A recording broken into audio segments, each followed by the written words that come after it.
তিনটা কিস্সার মধ্যে কোনটা আপনারা শুনবেন? একটা হলো ইবলিসের কিস্সা, ইবলিস শয়তান, আর একটা হলো ফেরাউনের কিস্সা, আর একটা হলো আবু জেহেলের কিস্সা। ইবলিসের কিস্সাটা এটাই পছন্দ করলেন? আচ্ছা ঠিক আছে, একটা কোরআন থাকলে ভালো হইতো। তা আমরা কিস্সা বললেও তো কোরআন থেকে বলি। আমরা কিস্সা বললে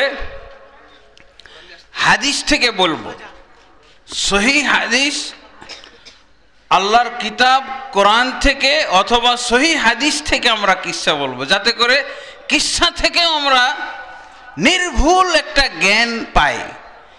এই পীরের কিস্সা শুনে আপনি কি করবেন? পীরের কিস্সা কোরআনে আছে?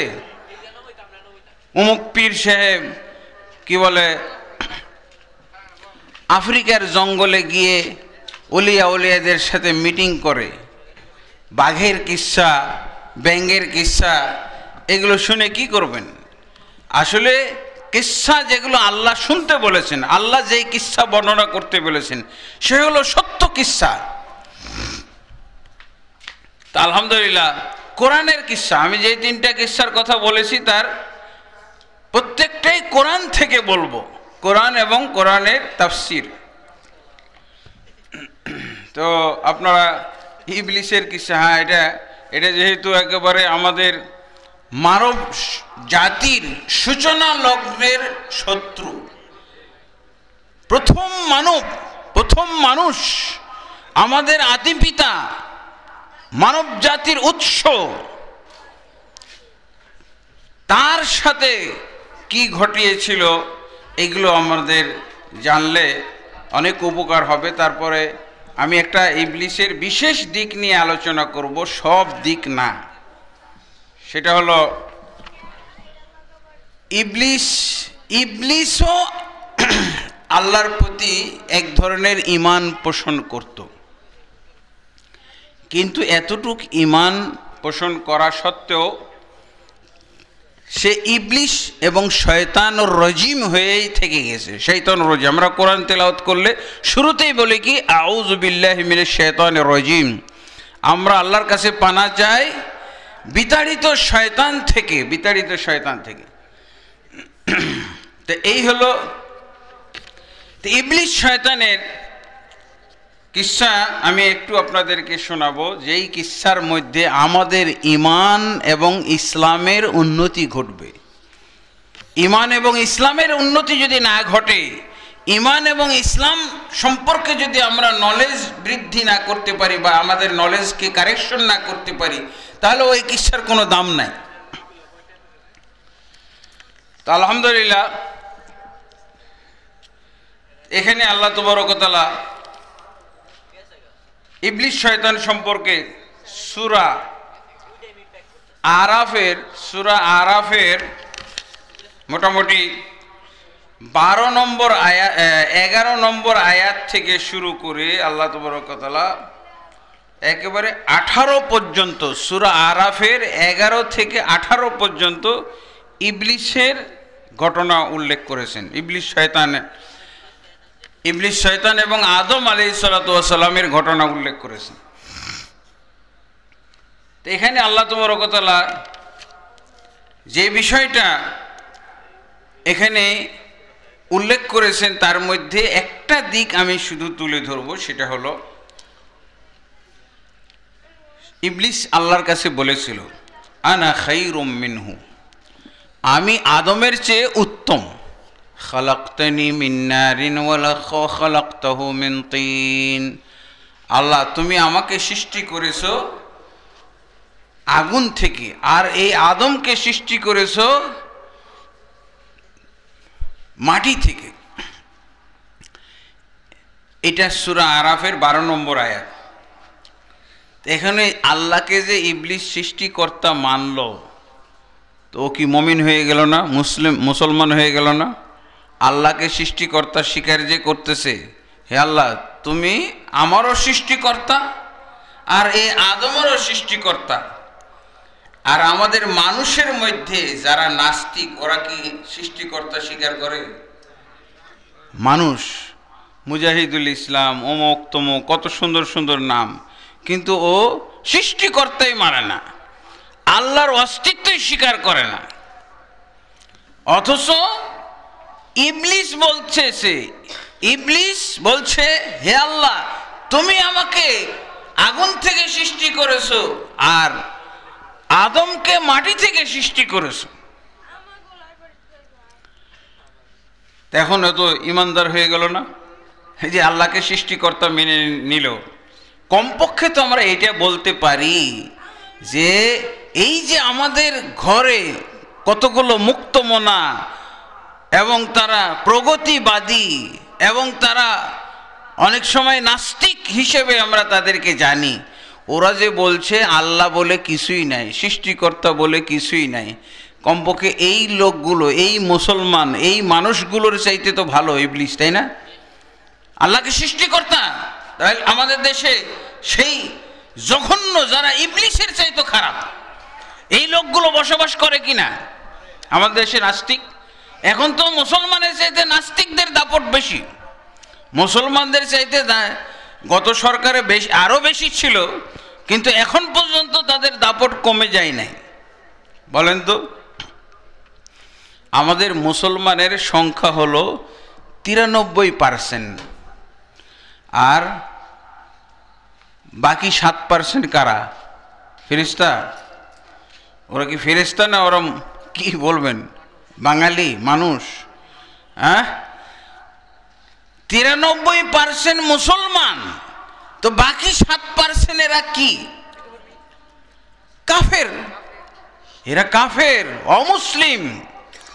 বলেন তো, আমাদের দেশের শাসন ক্ষমতাটা কাদের? 93%-এর হাতে না 7%-এর হাতে? ইজ্জত থাকলো এই জিনিসটা কখনো উপলব্ধি করে দেখেছেন? আপনি যে এত মান সম্মানওয়ালা, আজকে আপনার মান সম্মানটা গেল কোথায়? এই অনুভূতি, এই চিন্তা আমাদের আছে? কোনোদিন আমরা এটা চিন্তা করে দেখেছি? আমরা এই মুসলমান পরিবারের যারা মুসলমান গণনা করেছে 93%, ওদের এই গণনার মাধ্যমে আমরা যেই মুসলমান পেয়েছি এগুলো হলো ভৌগোলিক মুসলমান। এরা কি কোরআনিক মুসলমান নয়, ভূগোলবিদদের দৃষ্টিতে এরা মুসলমান। এরা কি কোরআনের দৃষ্টিতে মুসলমান, আল্লাহর দৃষ্টিতে মুসলমান? দেখেন, এদের মধ্যেই পাওয়া যাবে যারা ইবলিসের চাইতে খারাপ। কিন্তু ভূগোলবিদরা দেখেছে, এর নাম তো আবার মুজাহিদুল ইসলাম আছে নাকি? মুজাহিদুল ইসলাম সেলিম, নাস্তিক পার্টির নেতা। আপনি কি নামটা দেখে কি মনে করবেন? ভূগোলবিদরা একেও গণনা করে রেখেছে, 93%-এর মধ্যে এও আছে না? এরকম নাস্তিক মার্কা কত লোক এর মধ্যে আছে যারা ইবলিসের চাইতে খারাপ। ইবলিসের চাইতে খারাপ। যত খারাপ, যত নিকৃষ্ট জিনিস আছে, যত অপরাধ আছে, এর মূল হলো ইবলিস। কিন্তু পিতার চাইতে সন্তান খারাপ হয়ে যায় না? হ্যাঁ, পিতার চেয়ে তো বেড়ে যায়, সন্তান আরো খারাপ হয়ে যেতে পারে। অবস্থাটা এরকম। ইবলিস জন্ম দিয়েছে এদেরকে, এই নাস্তিকদেরকে ইবলিসই জন্ম দিয়েছে, ইবলিসের কাছ থেকেই শিক্ষা দীক্ষা পেয়েছে, কিন্তু এরা ইবলিসের চাইতে খারাপ। এই ঈমানটা কি পাবেন? এই যে কোরআন ইবলিসের ব্যাপারে সাক্ষ্য দিচ্ছে যে ইবলিসও আল্লাহকে সৃষ্টিকর্তা স্বীকার করেছিল। খালাকতানি মিন নারিন ওয়া খালাকতাহু মিন তিন। হে আল্লাহ, তুমি আমাকে সৃষ্টি করেছো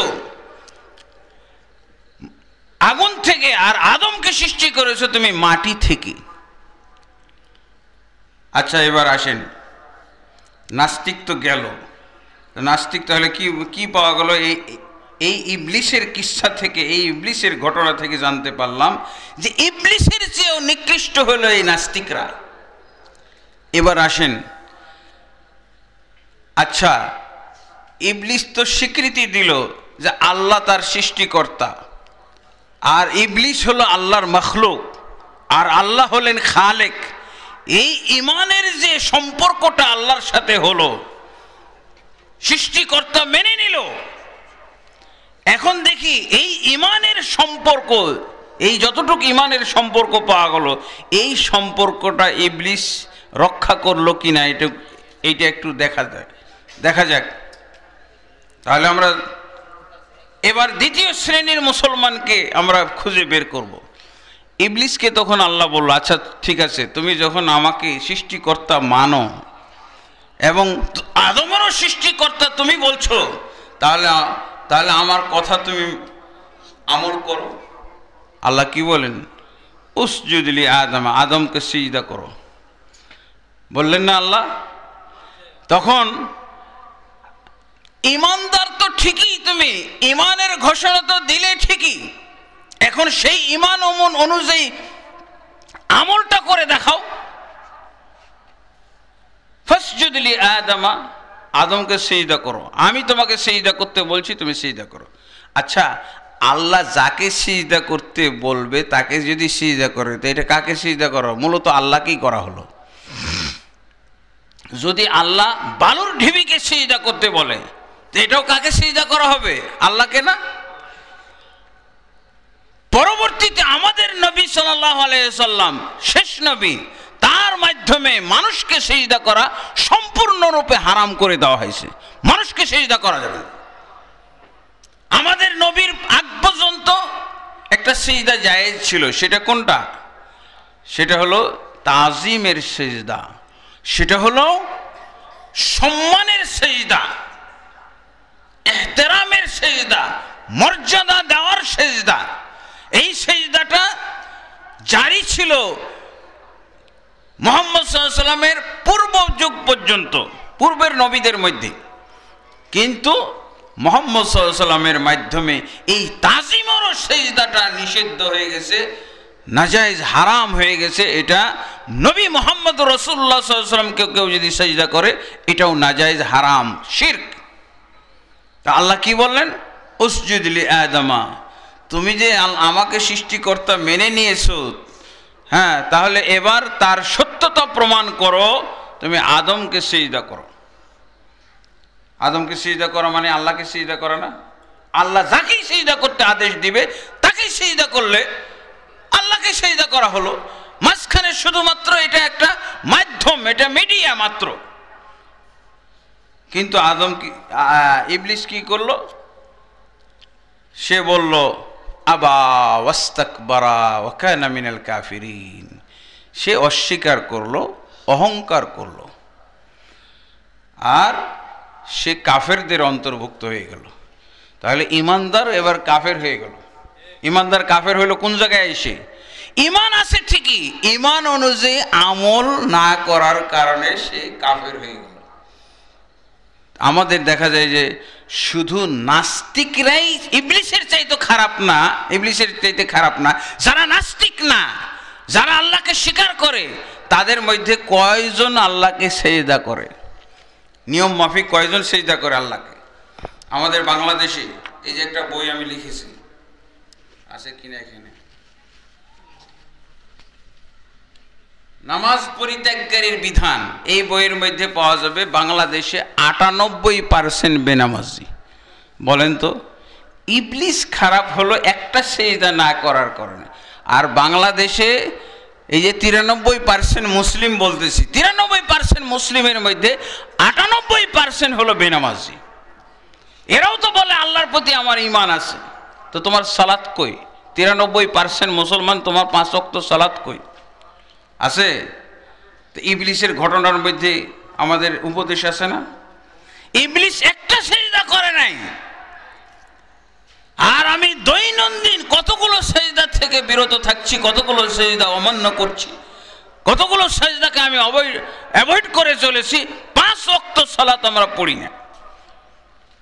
5 ওয়াক্ত সালাত যদি কেউ না পড়ে, তাকে মুমিন মুসলিম বলা হবে না।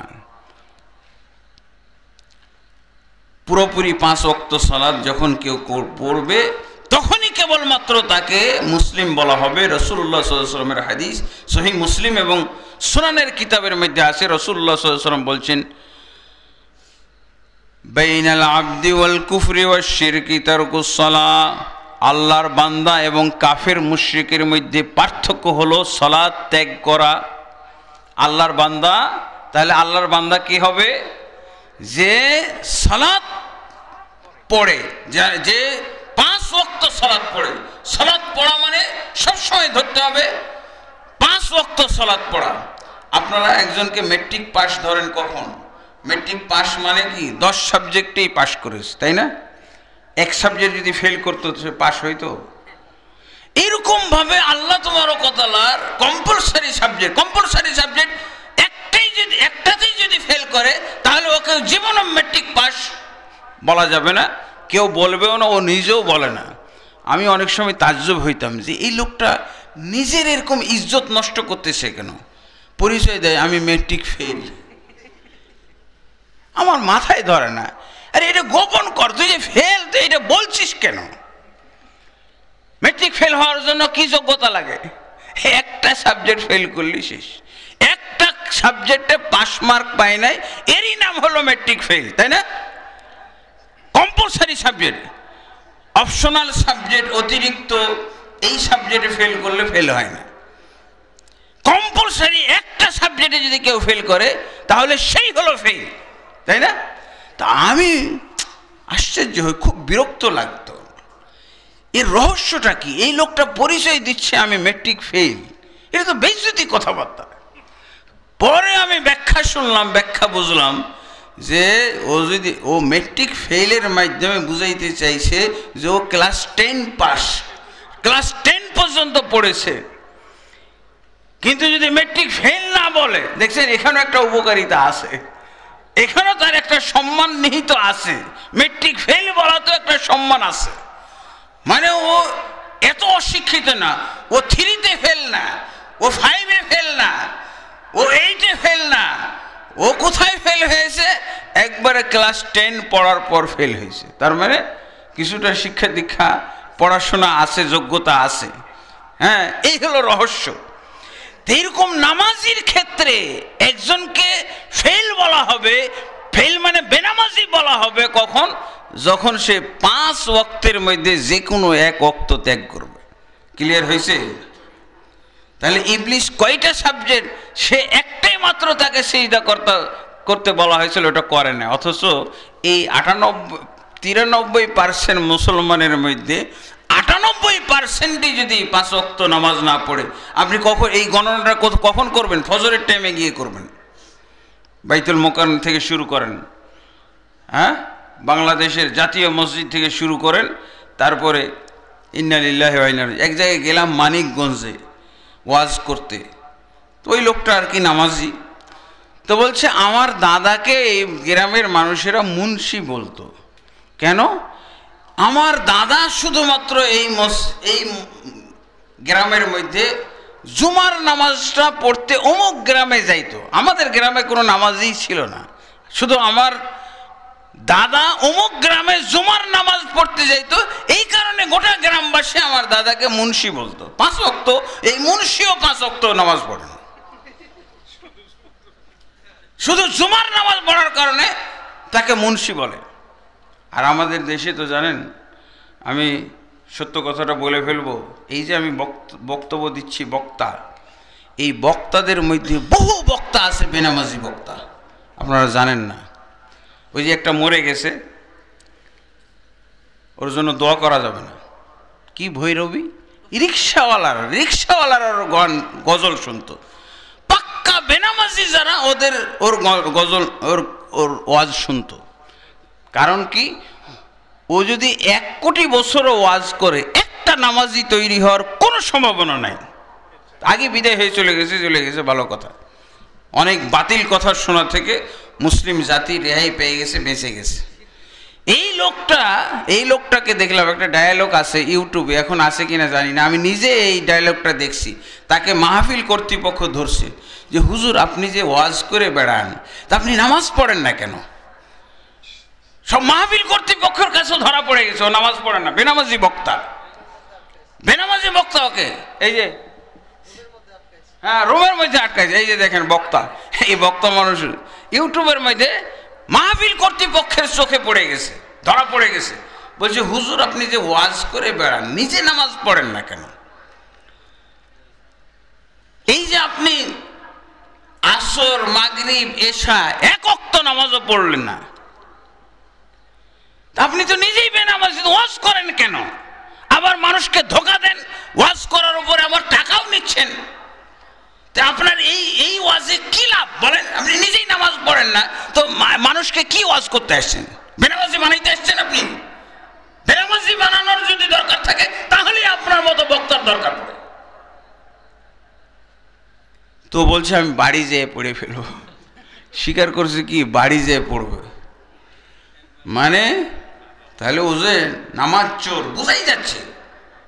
যেখানে তার নামাজ পড়া উচিত, লজ্জা পড়ে হলো, লজ্জার খাতিরেও তো পড়া উচিত যে আমি এখানে ওয়াজ করতে আসছি, এখানেই পড়ে না, ও বাড়িতে যেয়ে পড়বে বলেন? খাঁটি বেনামাজি বক্তা। চাঁপাইনবাবগঞ্জে উঠলাম, রাত্রে ওয়াজ করে ফজরের পর গাড়িতে উঠছি, ঢাকা আসবো। তো আমার পাশের যাত্রী আমাকে বলছে হুজুর আপনার বাড়ি কি চাপাই না ঢাকা? গাড়ি তো ঢাকা যাচ্ছে। তো আমি বললাম যে না ভাই, আমি ওয়াজ করতে আসছিলাম, রাতের বেলা ওয়াজ করছি, এই যে এখন ঢাকায় যাচ্ছি, আমার বাসা ঢাকা। বুঝি তাহলে আপনি ওয়াইজ, আপনি বক্তা? বুঝছি জি বলতে পারেন। তো বলছে যে হুজুর মাপ করবেন, আমি আসলে এখন বক্তা আর ওয়াইজ দেখলে কেন যেন ঘৃণা লাগে।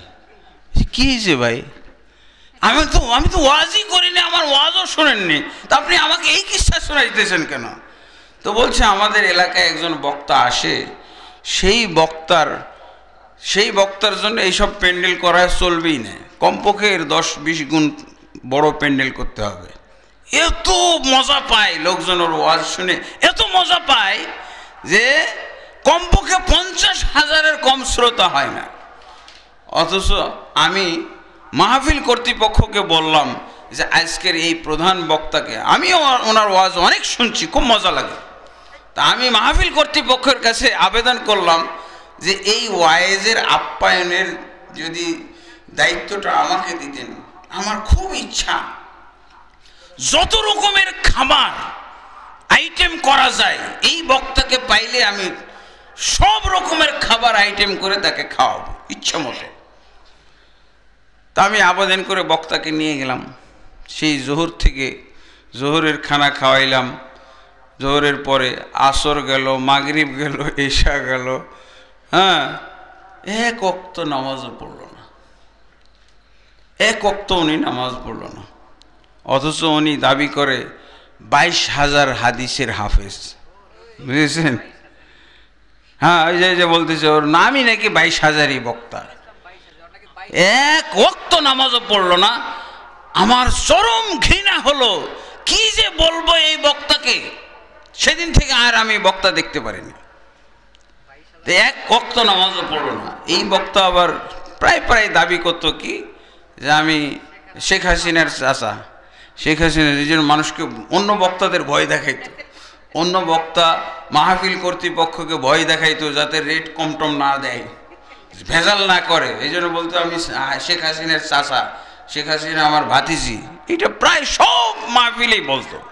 আল্লাহ জানে কিভাবে ও শেখ হাসিনার কাছ থেকে এ কথা বলার পাশ নিছিল জানি না, বুঝেছেন? ওই বক্তা যদি ওয়াজ করে আপনার চিড়িয়াখানা যাওয়ারও কাম হয়ে যাবে। বিনা টিকিটে চিড়িয়াখানা দেখবেন আপনি। স্টেজে বসে এমন নাচানাচি লাফালাফি করে, হাত পা সব লাফালাফি করে, মানে বাচ্চারাও দেখে মজা পাবে। বাচ্চারা চিড়িয়াখানায় গেলে কোনটা দেখে মজা পাই জানেন? বানরের খাঁচা দেখলে ওইখানে দাঁড়াইলে আর নড়তে চায় না। ও সিংহ দেখবে না, বাঘ দেখবে না, কুমির দেখবে না, কিচ্ছু দেখবে না, খালি বানরের কাছে। ঠিক আপনার ওই বানরের খাঁচাতে দাঁড়িয়ে যে মজা পাইছিলেন, এই মজাটা আপনি মাহফিলে ওনার ওয়াজ শুনেও পাবেন। ইন্না লিল্লাহি ওয়া ইন্না ইলাইহি রাজিউন। পাক্কা বেনামাজি বক্তা। তাহলে এইসব বক্তা যদি ওয়াজ করে তাহলে কি হবে বলেন? কোনো কোরআনও বানা বলে, আপনারা রেকর্ডগুলো আছে, আল্লাহ নাউজুবিল্লাহ। এগুলো আসলে বলবেন আপনারা যে আপনারা নিজেদেরই গোমর ফাঁস করতেছেন। কি করব? আমাদের সমাজে যেমন জাল মুসলমান, ভুয়া ভুয়া আলেম আছে, ভুয়া বক্তা আছে, ভুয়া ইমাম আছে, ভুয়া খতিবও আছে, ভুয়া মুসলমান। দেখেন না আপনি, কি দেখলেন? 93% মুসলমানের মধ্যে 98%ই বেনামাজি। এই বেনামাজিগুলো হচ্ছে কোথা থেকে? কারা এই বেনামাজিদের প্রোডাকশন দিচ্ছে? এই যে সব হুজুররা। ময়মনসিংহে ওয়াজ করতে গেলাম, সেখানে ওয়াজের মাহফিলে আমি বসে আছি, ধরেন যে রেস্টের রুমে আছি, হঠাৎ করে ওই মাহফিল কর্তৃপক্ষ প্লাস মসজিদের কমিটি তারা এসে আমাকে বলছে, হুজুর আমাদের মনে খুব কষ্ট, খুবই ব্যথা, এটা আপনার কাছে না প্রকাশ করলেই নয়। যে কিসের কষ্ট? হয়েছে আমাদের খতিব সাহেব নামাজ পড়ে না। খতিব সাহেব নামাজ পড়ে না, এটা কি কথা বলছেন? তা আপনারা খতিব রাখছেন কেন? বলছেন খতিব সাহেব নামাজ পড়ে না, আর ওকে খতিব রাখছেন কেন? বলছে আমরা যে ওয়াজ করতে পারি না, খুতবা দিতে পারি না। ও পারে, ফাজিল পাস, ফাজিল পাস, ফাজিল মৌলবি হয়ে গেছে। বলছে ও শুধু জুমাটা টাকা দেয় কয়টা, এই টাকার জন্য ও জুমাটা খালি পড়াই দেয়, খুতবা টুতবা দিয়ে 2 রাকাত নামাজ পড়াই দেয়, আর আসর থেকে ওকে পাওয়া যাবে না। আসর নাই, মাগরিব নাই, সারা সপ্তাহ চলে যাবে, এক ওয়াক্ত নামাজও পড়ে না। ইন্না লিল্লাহি। এই হলো ঘটনা, এটা বাস্তব। এগুলো আমি ওই যে বেনামাজির বিধান সম্পর্কে বই লিখছি, তো এগুলো আমার কাছে বেশ কিছু নমুনা তৈরি হয়ে গেছে, জমা হয়ে গেছে। লা হাওলা ওয়ালা কুওয়াতা ইল্লা বিল্লাহ। আরেক ব্যক্তি, এক অ্যাডভোকেট বেচারা আমাকে বলতেছে যে অ্যাডভোকেটের পেশাটা আমার কেমন সন্দেহ লাগতেছে। যত ইসলাম সম্পর্কে স্টাডি করতেছি, যত ইসলামী বই পুস্তক পড়তেছি, কোরআন তাফসির পড়তেছি, ততই এই পেশার প্রতি আমার অনীহা আসতেছে।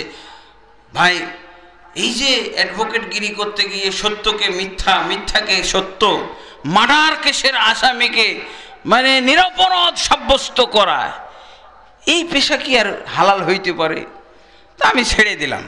ছেড়ে দিয়ে আমি মাদ্রাসায় চাকরি নিলাম, জেনারেল সাবজেক্ট পড়াই, বাংলা, ইংরেজি, অঙ্ক এগুলো পড়াই, এটা মনে হালাল। বলছে মাদ্রাসার প্রিন্সিপাল নামাজ পড়ে না। ইন্না লিল্লাহি ওয়া ইন্না ইলাইহি রাজিউন। কি বলবো, এই হলো বাংলাদেশের চরিত্র।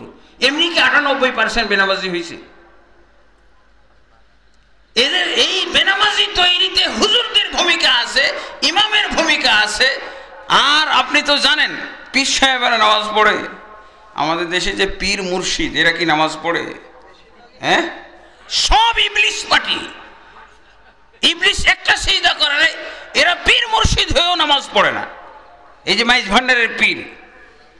ভান্ডারের পীর, সে তার মুরিদরা কেউ নামাজ পড়ে না। গাঞ্জা, ওরা তো আমি বলি টেস্টি ইসলাম, ওরা টেস্টি ইসলাম পালন করে। এই যে ওর স্যালাইন বাচ্চারা খায় না, লবণাক্ত, এই জন্য বানানো হয়েছে টেস্টি স্যালাইন, এখন খুব খায়। আমার বাসায় তো বাচ্চারা টেস্টি স্যালাইন আনলে ওটা খাইতেই থাকে, সারাদিন খেয়ে শেষ করে বলে টেস্টি স্যালাইন। তো ওই মাইজ ভান্ডারিওয়ালারা টেস্টি ইসলামের জন্ম দিয়েছে। টেস্টি ইসলাম কেমনে? আপনি ওখানে এই যে লুকিয়ে লুকিয়ে এবা বাবা এগুলো খায়, এগুলো লুকিয়ে খাওয়ার দরকার না, আসো প্রকাশ্যে খাও, গাঞ্জা টানো। আবার শুধু তাই না, নারীও আছে, নারীও তাদের মধ্যে আছে। তো ওই ইসলামে মানুষ যাবে না, দৌড় দিয়ে যাচ্ছে, এটা টেস্টি ইসলাম, সব আছে। মদ, গাঞ্জা, নারী তাড়ি যা দরকার সবই তারা ওখানে অবাধ করে ফেলেছে, সবই তারা হালাল করে ফেলেছে। যার জন্য ওখানে দেখেন না, আমাদের এখানে ওদের ওয়াজও শুনে, এই যে আগে খুব দেখতাম, এই যে চায়ের স্টলে বসে দেখি মাইজ ভান্ডারের সব গান শুনতেছে। হ্যাঁ, মহিলা বক্তা, ওদের মহিলা বক্তা, মহিলা গায়ক বেশি হয়, নাউজুবিল্লাহ। ওইটা ইসলাম? ওটা হলো টেস্টি ইসলাম, নাউজুবিল্লাহ। ওটা আল্লাহর ইসলামও না, রসুলের ইসলামও না। তো এই ব্যক্তিকে বলা হয়েছে। একদিন আমি গাজীপুরে গেলাম, তো গাজীপুরে এক মসজিদে, এই যে কৃষি গবেষণা ইনস্টিটিউটের এক মসজিদে আমাকে নিয়ে যাওয়া হলো। মসজিদের ইমাম সাহেব বলছে যে এখানে আসছিলেন, এই যে মাইজ ভান্ডারের হয় না, ওরস মাহফিল কি হয়। তো আমি জিজ্ঞেস করলাম যে হুজুর, একজন নামাজি ব্যক্তি আপনার মুরিদ হওয়ার পর আর নামাজ পড়ে না, ঘটনাটা কি একটু বুঝিয়ে বলেন তো। তো পীর সাহেব আমাকে উল্টা প্রশ্ন করছে, আপনি কোরআন পড়েননি? হ্যাঁ, কোরআনে পড়ছি তো। কোরআনে তো কোথাও নাই নামাজ পড়া হারাম, নামাজ পড়া যাবে না, নামাজ ছেড়ে দাও, এরকম তো কোনো কথা না। বলছে আছে, আপনি ভালো করে পড়েননি তাই পাননি। কিভাবে? ইয়া আইয়ুহাল্লাযীনা আমানু লা তাকরাবুস সালাতা ওয়া আনতুম সুকারা, হে ঈমানদারগণ তোমরা নামাজের ধারে কাছেও যেও না মাতাল অবস্থায়। বুঝেছি, নামাজের ধারে কাছে যাওয়া যাবে না। তা আমার যারা মুরিদ তাদেরকে সবাইকে আমি আল্লাহর মাতাল বানিয়ে দিছি। মদ খেয়ে মাতাল হলেই যদি নামাজে যাওয়া নিষেধ হয়, তো আল্লাহর মহব্বতে যাদেরকে মাতাল বানিয়ে দেই ওরা আর নামাজ পড়বে কেন? আল্লাহর জন্যই তো মাতাল হয়েছে ওরা, ওরা নামাজ পড়বে কেন? এই পীর আর এর 18 লক্ষ মুরিদ কোথায়? জাহান্নাম ছাড়া উপায় আছে? এই হলো, এই জন্য ইবলিসের ওয়াজ করা দরকার। এগুলো সব ইবলিস মার্কা। কিসের পীর, কিসের মুর্শিদ, কিসের দরবার, আর কিসের মাজার, আর কিসের খানকা, সব ইবলিসের দল। এই যে 95%, 98% মুসলমান বলবেন, কিসের 98%? এরা নবীর অনুসারী না, সব ইবলিসের অনুসারী মুসলমান নাকি? তাহলে এদের দিয়ে কি হবে? এদের দিয়ে কোনো লাভ আছে? আলহামদুলিল্লাহ, এই জন্য আমি বলেছি এটা একটা বিরাট প্লাস পয়েন্ট যে ডক্টর মোহাম্মদ সাইফুল্লাহর মতো আলেম নিয়ে এসে আপনারা তার ওয়াজ শুনতেছেন। এই সমস্ত বেনামাজি বক্তা যারা নামাজি তৈরি করতে জানে না, নামাজি তৈরি কিভাবে করতে হয় সেই বিষয় জানে না, বেনামাজির বিধান জানে না, এরকম বক্তা নিয়ে এসে লাভ কি? আমাদের সমাজে দেখেন 99% আলেম নামাজি তৈরি করা তো দূরের কথা, বেনামাজি তৈরি করার ওয়াজ করে। কিভাবে জানেন? এই যে আমি হাদিসটা বললাম আপনাদেরকে, রাসূলুল্লাহ সাল্লাল্লাহু আলাইহি ওয়াসাল্লাম বলছেন বাইনাল আবদি ওয়াল কুফরি ওয়াশ শিরকি তারকুস সালাহ, আল্লাহর বান্দা এবং কাফের মুশরিকের মধ্যে পার্থক্য হলো সালাত ত্যাগ করা। তাহলে কি বুঝলেন? যে সালাত পড়ে না, সালাত ত্যাগ করে, তার টাইটেল দুইটা, যেটা পছন্দ ওইটাই গ্রহণ করতে পারে, সে আল্লাহর বান্দা না, এরপরে সে কুফর ও শিরক, সে হয় কাফের না হয় শিরক। কোনটা টাইটেল তার ভালো লাগে, এই দুইটা টাইটেলে যে কোনো একটা গ্রহণ করতে পারে। বেনামাজি ব্যক্তির জন্য আল্লাহ রসুলের পক্ষ থেকে দুইটা টাইটেলের যে কোনো একটা গ্রহণ করবে, কাফের অথবা মুশরিক। তাহলে 98%-এর ব্যাপারে আপনি কি বলবেন এখন? কাফের বা মুশরিক, নাউজুবিল্লাহ। আর আমাদের দেশের হুজুররা এখানে এই যে ওয়াজ করতে দিলে, এই ওয়াজে এসে বলবে যে না, বেনামাজিও মুসলমান, রসুলের সাথে মিললো, তাদের ওয়াজটা মিললো। এই যে 99% হুজুর যে আল্লাহ রসুল সাল্লাল্লাহু আলাইহি ওয়াসাল্লামের হাদিসের ডাইরেক্ট বিপরীত ওয়াজ করে চলে গেল, না নামাজ না পড়লেও মুসলমান। আপনি যান একেবারে দেওবন্দ থেকে হাটহাজারী পর্যন্ত যত বড় বড় হুজুর আছে, যত মুফতি মুহাদ্দিস আছে, জিজ্ঞাসা করেন, ডাইরেক্ট বলবে আল্লাহ রাসূল সাল্লাল্লাহু আলাইহি ওয়াসাল্লামের এই হাদিস বিরোধী ফতোয়া দিয়ে দিবে। তো কিভাবে এই দেশে নামাজি তৈরি হবে বলেন? আর মক্কা মদিনার আলেম আমি তো আনতে চাইছিলাম আমার সাথে, যে মদিনা ইউনিভার্সিটির প্রফেসর, ওনাকে নিয়ে বা ওনার সাথে আমি গেছিলাম নোয়াখালী। ওনার এক ড্রাইভার তাকে দাওয়াত দিয়েছিল, ড্রাইভারও ছুটিতে, উনিও আমার কাছে আসে, প্রায় 2 মাস হয়ে গেল, 2 মাস পার হয়ে গেছে। আমার এখানে আছে ফাউন্ডেশন, ইহয়া সুন্নাহ ফাউন্ডেশন নির্নিটিক, যেখানে কনফারেন্স হয়ে গেল, এখানে উনি থাকেন। ওনার উপযোগী সব কিছু আবাসনের ব্যবস্থা করেছি। উনি এখানে নোয়াখালী থেকে এসেছে, উনি সেই বাথরুম ব্যবহার করতে পারে না, ওনার উপযোগী বাথরুম আমি ওখানে করে রেখেছি, এই জন্য উনি থাকতে পারলো না। ওনার ইচ্ছা ছিল, আমি যখন বললাম যে আমাদের একজন ইমাম সাহেব এই মাহফিল আয়োজনের নেপথ্যে আছে, এই মাহফিলের আয়োজনের সহযোগী হিসেবে আছে, বা তার পরিকল্পনা এবং স্থানীয় গণ্যমান্য ব্যক্তিদেরকে নিয়ে উনি করেছেন, খুব আগ্রহী হয়েছিল আসার জন্য। কিন্তু ওনার এই সমস্যা আমি বুঝতে পারলাম, তাড়াতাড়ি পাঠিয়ে দিছি, বুঝেছেন? তা আলহামদুলিল্লাহ, তো ওই সৌদি আরবের একজন আলেমকেও পাবেন না যে বেনামাজি ব্যক্তিকে তারা মুসলমান বলবে, মেরে ফেল দিল মুসলমান বলবে না। এটাই হলো একটা প্রমাণ, এটাই হলো একটা আলামত। আল্লাহ রাসূল সাল্লাল্লাহু আলাইহি ওয়াসাল্লাম যে বলছেন যে কিয়ামত কাল পর্যন্ত মক্কা মদিনাতে ইসলাম থাকবে, কারণ নামাজ হলো ইসলামের খুঁটি। বলেন এই খুঁটিগুলো যদি এখন কেটে ফেলে দেওয়া হয় আপনাদের কি অবস্থা হবে? কাউকে দেখা যাবে? সব তো ঢাকা পড়ে যাবে। আর যদি ছাদওয়ালা বিল্ডিংয়ের খুঁটি ভেঙে ফেলা যায়, সব তো পিষ্ট হয়ে চিড়া হয়ে যাবে, কেউ থাকবে? এরকম সালাত ছাড়া মুসলমান এইভাবে আগেই পিষ্ট হয়ে মারা গেছে। এই মুসলমান দিয়ে কোনো কাজ হবে না। এই 7% কাফেররাই তাদেরকে কান ধরে উঠা বসা করাবে, এটাই স্বাভাবিক কথা। কারণ এদের মুসলমান এইসব সংখ্যা, এত সংখ্যক মুসলমান থাকা না থাকা সবই তো সমান। বরং দেখা যাবে যে ওই নাস্তিকদের গীত গাইতেছে। এই 93% মুসলমান নাস্তিকের গীত গায়, ইন্না লিল্লাহি ওয়া ইন্না ইলাইহি রাজিউন। আর এই 7% এই কাফের, এরাই আবার আমাদের সব দখল করে ফেলেছে। আমাদের প্রেসিডেন্টকেও দখল করে নিয়েছে, প্রধানমন্ত্রী দখল করেছে, সব মন্ত্রী পরিষদ দখল করে নিয়েছে, এমপি সাহেবেরও দখল, সব ওদেরই কথা বলে। আল্লাহ তাবারক ওয়া তাআলা আমাদেরকে সত্যিকার মুসলিম হওয়ার, মুসলমান হওয়ার, মুসলিম চেতনা, আমাদের সব চেতনায় আছে, খালি ইসলামী চেতনার অভাব, মুসলিমের চেতনার অভাব। মুসলিম চেতনা নয়, বাঙালি চেতনা ঠিক আছে, হ্যাঁ বাঙালি চেতনা খুব ঠিক আছে, স্বাধীনতার চেতনাও খুব আছে, শুধু ইসলামের চেতনাটা নাই। দেখেন চেতনা না থেকে কি হয়েছে, কেমন ব্যাকুলি, কেমন বেইজ্জতি অবস্থা আমাদের। 93% মুসলমানকে কান ধরে উঠা বসা করাইতেছে কে? 7% কাফের অমুসলিম। এর চেয়ে লজ্জাজনক আর কি হইতে পারে? আমাদেরকে অবশ্যই এই জন্য মুসলিম হইতে হবে, আল্লাহর রাসূল সত্যিকার মুসলিম হইতে হবে। এই ইবলিস মার্কা মুসলিম হয়ে লাভ নাই। ইবলিস মার্কা মুসলিম বুঝলেন? ইবলিসও তো মুসলিম। কিসের মুসলিম? আমি স্বীকার করি তুমি সৃষ্টিকর্তা, আসমান জমিন সৃষ্টি করেছো, সব কিছু সৃষ্টি করেছো। এই সৃষ্টিকর্তা স্বীকার করার অর্থ ঈমান না। সৃষ্টিকর্তাকে, সৃষ্টিকর্তার আদেশ মানা, তার নিষেধাজ্ঞা থেকে বিরত থাকা, এটাই হলো ইসলাম, এটাই হলো মুসলিম। অন্যথায় আমাদের এইসব দাবি করে কোনো লাভ নাই। আল্লাহ তাবারক ওয়া তাআলা আমাদেরকে বুঝার তৌফিক দান করুন। আপনারা অনেক সময় যাবৎ বসে আছেন, আমি আর বেশি আলোচনা করতে চাই না।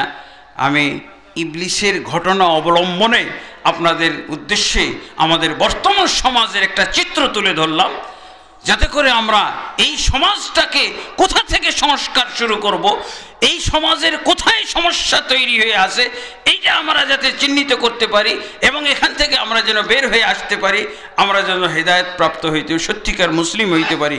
আল্লাহ সেই তৌফিক আমাদেরকে দান করুন।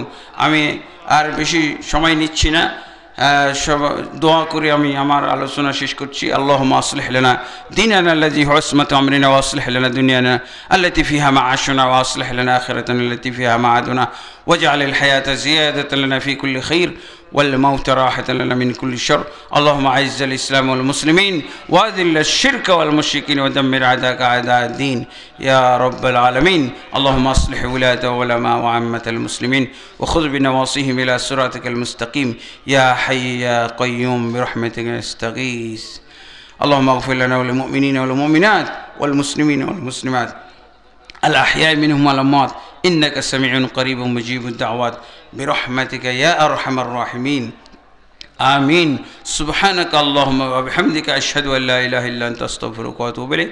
السلام عليكم ورحمة الله وبركاته.